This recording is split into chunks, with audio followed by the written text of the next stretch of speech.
Allahumma sholli ala sayyidina Muhammadin tibil qulubi wa dawaiha wa afiyatil abdani wa shifaiha wa nuril absari wa diyaiha wa ala alihi wa sahbihi wa salim warahmah. Margi ibu bapak Allah marentah ka urang teh bade mahdoh bade goer mahdoh henteu wungkul miwarang ibadah wungkul. Kadinya bilih ya urang Cikopo ngaraos ku Allah di piwarang ibadahnya leres, tapi Allah miwarang ka urang sadaya teh sanes wungkul miwarang ibadah wungkul tapi sakaligus sareng ubudiyah. Jadi Allah teh hiji miwarang ibadah, anu kadua miwarang ubudiyah. Catetnya bilih lepat tangkap. Anu kahiji Allah ka urang teh miwarang ibadah, anu kadua Allah ka urang teh miwarang ubudiyah. Nah beda ari ibadah sareng ubudiyah kantenan beda, tapi sami parentah. Lebah mana beda na antawis ibadah jeung ubudiyah? Maka saur katang tuan Bapak Ibu sadaya, ari nu disebat ibadah mah al ibadatu li ismi jawahir. Ibadah mah setiap pergerakan badan urang anu tujuanna sae, mangka eta disebatna ibadah.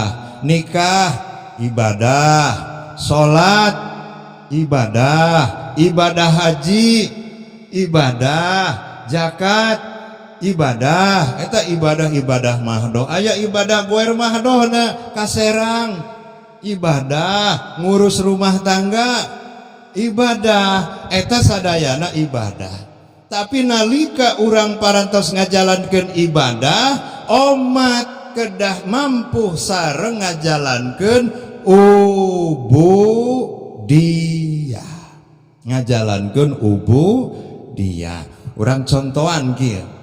Ustad teh satengah opat tos ka masjid, tos tarhim malihan mah. Da urang teh atoh pami aya nu tarhim teh nyabunya komo usum ka Serang di Bakan Cianjur pan sok aya anu tarhim khusus sok kadangu ka dieu panginten.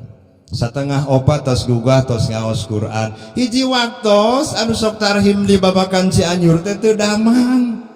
Bae teh teu aya we anu tarhim teh teu aya nu adan. Nah da eta mah enjing-enjing teh ibu-ibu aya we nu galecok. Da eta cenah tadi eueuh nu adan jadi we cenah kaberangan. Oh si ngoreng si mana horeng geningan butuh kuno naon teh? Kuno ngahudangkeun teh. Butuh kuno azan subuh teh.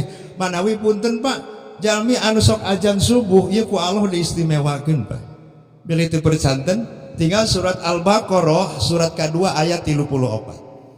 Maka saur Allah ka malaikat, ini jailun fil ardi khalifah. Saestuna kami reka jadikeun di muka bumi teh khalifah. Nyatana ku manusia. Nalika para malaikat protes ka Allah, kumaha saur para malaikat qalu ataj'alu fiha ma yufsidu fil ard. Nah Gusti bade ngajadikeun pamimpin di muka bumi teh bet ku manusia.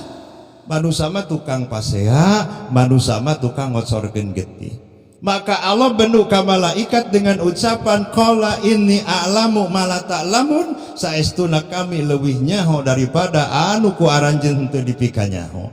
Akhirna ibu bapak malaikat dikumpulkeun ku Allah ngulilingan ieu alam dunia supaya ngadamel hiji tempat ibadah keur manusia namina Baitullah.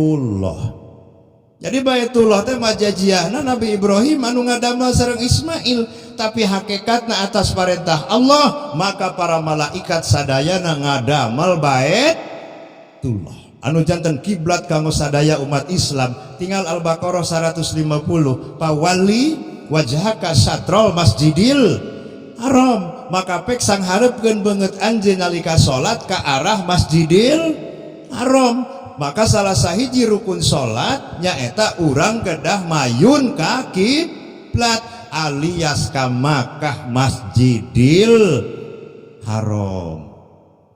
Malaikat ngadamel Baitullah. Maka eta Baitullah teh tempat kiblatna sadaya umat Islam. Maka terjadi musibah bencana ageng di muka bumi sehingga ieu bumi ditenggelamkeun ku Allah Subhanahu wa taala. Iraha peristiwana terjadi di zaman Kangjeng Nabi Nuh alaihi salam. Tenggelam ieu bumi. Maka ieu Makkah disalametkeun ku Allah, diangkat ku sadayana para malaikat, dikamanakeun ngangkatna ka luhur. Di mana luhurna? Di langit anu kaopat. Maka didamel diamankan ieu Makkah di langit nu kaopat sehingga Allah marentahkeun malaikat ngadamel menara di langit anu kaopat, menara na Baitullah. Maka menara Baitullah eta disebatna Baitul Ma'mur, disebatna Baitul Ma'mur. Maka saatas Baitul Ma'mur janten malaikat Jibril daftar ka Allah, abdi hoyong janten tukang adan di Baitul Ma'mur. Cek Allah pek anjeun jadi muadzin Jibril di Baitul Ma'mur. Adan Jibril di Baitul Ma'mur, Bapak Ibu sadaya, ngan saur Jibril kaula adan di Baitul Ma'mur tapi diwakafkeun pahalana, dipasihkeun pahalana kanggo saha? Kanggo muadin anu sokersa azan di masjid-masjid bumi, tidak terkecuali jalmi-jalmi anu sokersa muazin atanapi azan dina waktu azan subuh. Jadi enjing mah kedah pak hula-hula dan subuh pak. Pahalana teu wungkul nu adana tah. Pahala malaikat Jibril dipasihkeun ka saha? Ka jalma anu osok adan subuh. Kasaha deui Jibril dek dibikeun pahala adan teh eta ya Allah abdi mah dipasihkeun ka jalma-jalma anu adan dina poe Jumaah. Nu adan subuh sareng anu adan dina poe Jumaah. Luar biasa teh. Kumaha saur Mikail? Wios abdi mah bade jadi khotibna we di Baitul Ma'mur. Maka Mikail jadi khotib di Baitul Ma'mur, lajeng saur Mikail buruh ngakhotib abdi di Baitul Ma'mur, ku abdi bade dipasihkeun ka mana? Ka urang Cikopo, ka urang Babakan, ka urang Ransamanu, ka ahli bumi anu kersa ngakhotiban dina poe Jumaah bari jeung teu dibayar ngakhotibanana. Pak hari di Cikopo khotib sok dibayar tara Pak? Tenang Ustaz. Mikail nurunkeun tah ko pahala abdi ngakhotiban di Baitul Ma'mur keur khotib-khotib nu aya di masjid-masjid di alam dunya anu sok ngakhotiban poe Jumaah bari jeung teu dibayar ngakhotibanana. Kumaha saur Israfil?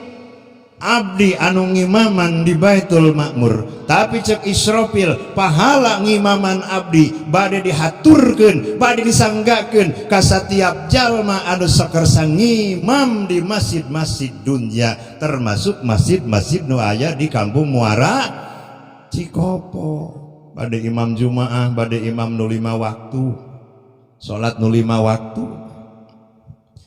Kumaha saur malaikat terakhir anu jumlahna jutaan malaikat ngadarareus ka Baitul Ma'mur dugi ka halaman Baitul Ma'mur pinuh sadayana ku para malaikat? Maka sadayana jarumaah malaikat di dinya. Saur malaikat anu jumaah di Baitul Ma'mur, ya Allah abdi sadaya jumaah di Baitul Ma'mur, tapi pahala jumaah abdi sadaya pangmasihkeun ka sadayana jalma anu sok jumaah dina poe Jumaah. Tetap bapak ibu mensi bapak teh Jumaah teh jurungkeun. Allahumma sholli ala sayyidina Muhammadin tibi